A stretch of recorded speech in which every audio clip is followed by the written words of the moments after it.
बिहार की 4 विधानसभा सीटों पर हुए उपचुनाव के नतीजे आने के साथ ही चुनावी रणनीतिकार से राजनेता बने प्रशांत किशोर और उनकी जन स्वराज पार्टी को पहली परीक्षा में ही फेल करार दिए जाने लगा है।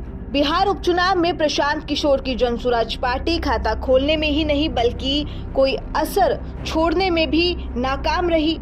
उनके सभी 4 उम्मीदवार हार गए, उनमें से 3 की जमानत जब्त हो गई। प्रशांत किशोर ने इसी साल गांधी जयंती यानी कि 2 अक्टूबर को जब अपनी जन स्वराज पार्टी की शुरुआत की थी, तब उन्होंने कहा था कि बिहार विधानसभा चुनाव 2025 में सभी 243 सीटों पर अपने उम्मीदवार उतारेंगे। इसके साथ ही उनकी पार्टी ने घोषणा की थी कि वह चुनावी लड़ाई की अपनी शुरुआत करते हुए सभी 4 विधानसभा सीटों पर उपचुनाव लड़ेगी।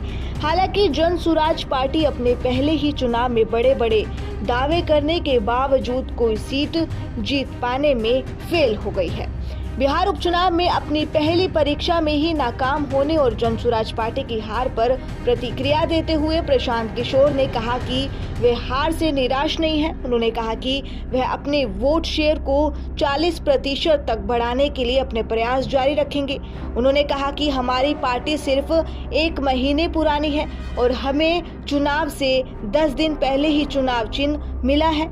चुनाव ऐसे इलाके में हुए जहां जन स्वराज यात्रा नहीं हुई और पार्टी अपना आधार बना रही थी, फिर भी हमें कुल 10% वोट मिले। प्रशांत किशोर ने आगे कहा कि इमामगंज, बेलागंज, रामगढ़ और तरारी विधानसभा सीटों पर उपचुनाव में जन स्वराज पार्टी के खराब प्रदर्शन की मैं पूरी जिम्मेदारी लेता हूं।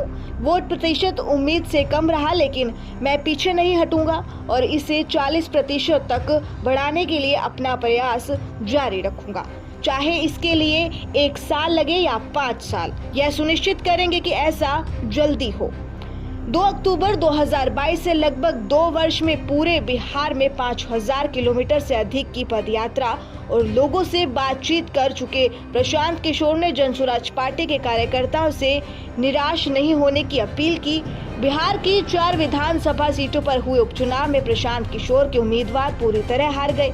जन स्वराज पार्टी ने इमामगंज, बेलागंज, रामगढ़ और तरारी निर्वाचन क्षेत्रों में मैदान में उतारा था, जिनका नाम है जितेंद्र पासवान, मोहम्मद आमजद, सुशील कुमार सिंह और किरण सिंह को 13 नवंबर को उपचुनाव के लिए औसतन यानी कि 53% मतदान हुआ। जन स्वराज पार्टी के सभी उम्मीदवार बेहद खराब चुनाव प्रदर्शन के साथ अपनी अपनी सीटों पर बहुत बड़े अंतर से चुनाव हार गए। बिहार की 4 सीटों पर उपचुनाव में जन स्वराज पार्टी की बुरी तरह हारने को इसको लिटमस टेस्ट में फेल होना बताया जा रहा है। प्रशांत किशोर के बेलागंज से मोहम्मद आमजद को उम्मीदवार बनाया था।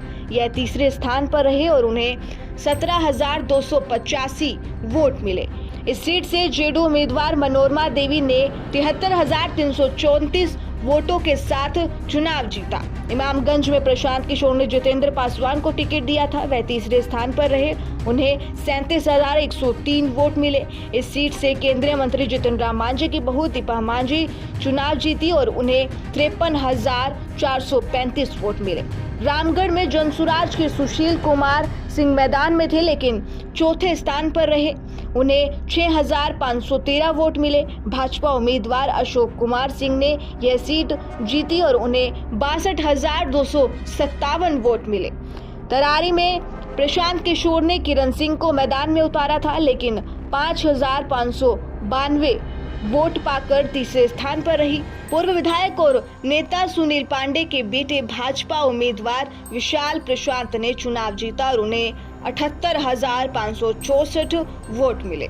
बिहार उपचुनाव में जन स्वराज द्वारा उतारे गए 4 उम्मीदवारों में से कोई भी करीबी मुकाबले में भी नहीं था। उपचुनाव के नतीजे आने पर रामगढ़ और तरारी में भाजपा ने जीत दर्ज की, जबकि बेलागंज और इमामगंज में जेडीयू और हिंदुस्तानी अवाम मोर्चा ने जीत दर्ज की। इस तरह 4 सीटों पर बिहार और केंद्र में सत्तारूढ़ एनडीए का कब्जा रहा।